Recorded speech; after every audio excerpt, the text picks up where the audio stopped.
Hey, what's up? It's Joss and welcome back to Squibbles Reads. I read 17 books in January, which was absolutely crazy, so I'm gonna go over all of them today.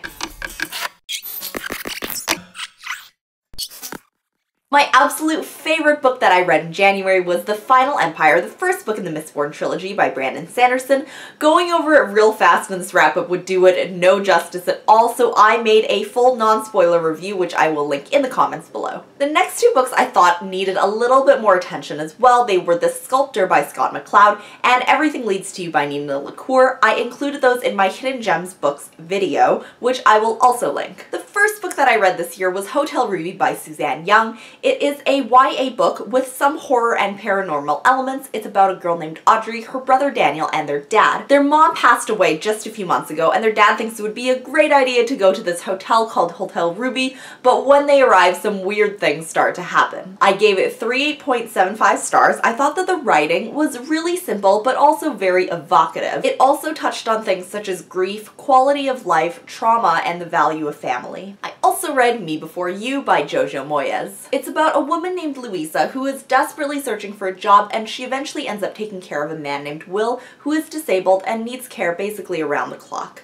I gave it 4 stars. I absolutely loved it, but I don't think it hit me quite as hard as some other people here on BookTube, but it was definitely still really touching and very sad. One critique that I have of this book is that Louisa's boyfriend Patrick is a very devoted athlete to his sport. I personally am an athlete, and one of my biggest pet peeves is when athletes are stereotyped and misrepresented in books as these one-dimensional, aesthetics-obsessed human beings, and that is totally not the case.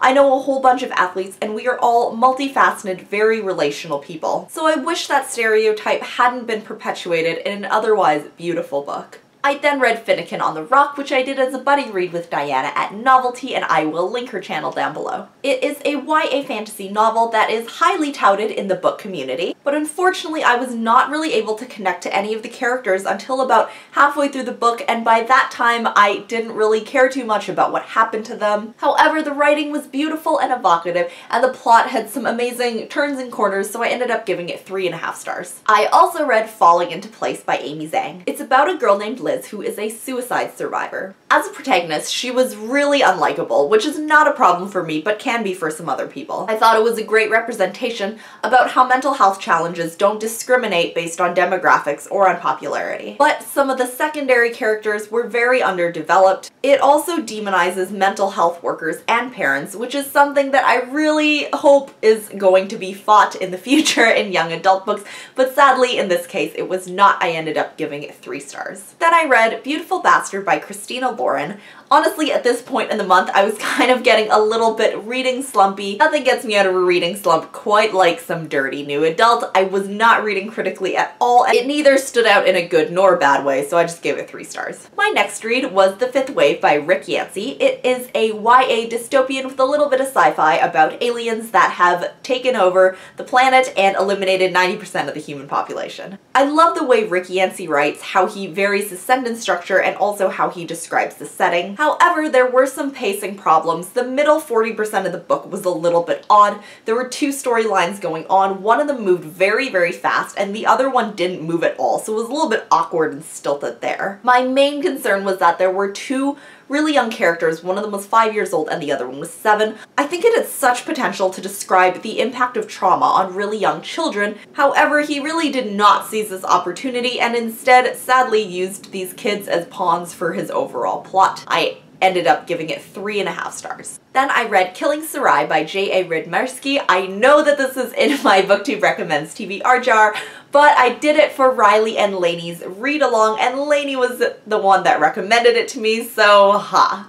Sarai has spent the past 9 years living in a drug compound in Mexico, but she is saved by a man named Victor. This book is super dark and graphic and gritty. It also was a really interesting, no-frills view of PTSD and the effect of trauma on survivors. I gave it 4.5 stars. The reason why I deducted half a star was because there were some things that were kind of suspicious. For example, she suddenly knew how to play a lot of the Moonlight Sonata.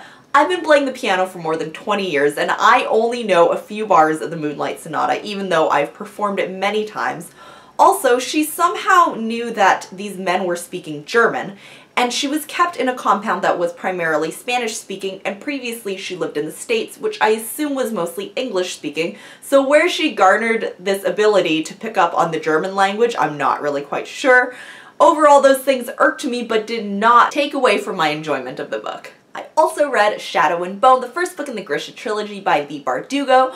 I'm not going to say anything about this except for the fact that I gave it 5 stars. I know some people really disliked it, but I love the Darkling and I would love a cream and gold kefta because they are gorgeous. I listened to 2 audiobooks on my way to school this month. The first one was Fates and Furies by Lauren Groff. It goes through basically the whole life stories of these 2 people, Lotto and Mathilde, who end up getting married. Both of them are highly unlikable protagonists. I absolutely hated both of them. It took me about 2 weeks to finish the audiobook, and I wish I had finished it sooner so I did not have to spend so much time with Lotto and Mathilde. I gave it 3.75 stars, and I think I would have enjoyed it a lot more had I finished it faster. The second audiobook I listened to was Scarlet by Marissa Meyer, the second book in the Lunar Chronicles trilogy. I liked it even more than Cinder, and I also liked how they brought back Cinder and Prince Kai from the first book. I gave it 4 stars too. Finally, I read Aristotle and Dante Discover the Secrets of the Universe by Benjamin O'Leary Sons. It was my January BookTube Recommends Pick of the Month by It's Jane Lindsay. I will link her channel down below too. It's about Aristotle and Dante's friendship, and they are both adolescent Latino boys. It was the most gorgeous coming-of-age novel, and I wrote down so many quotes from the book. They were just little nuggets of wisdom that I know that I will take with me further on in my life. I also gave this book 5 stars. The rest of the books that I read in January were all ARCs, which were provided by NetGalley in exchange for an honest review. I will probably do a video on all the ARCs that I've read, as well as some upcoming releases that I am excited for in the future, as to not make this video 30 minutes long. I will also go through my February TBR. On my February TBR, there is only going to be 1 book because the month is kind of volatile, and I am also doing Rainbow-thon, and that TBR will be up in a few days. My 1 pick for February is going to come out of my BookTube Recommends TBR jar. We are reading 6 of Crows by Leigh Bardugo, which was suggested to me by Jillian over at Bookish and Nerdy. Her channel will be in the down bar too.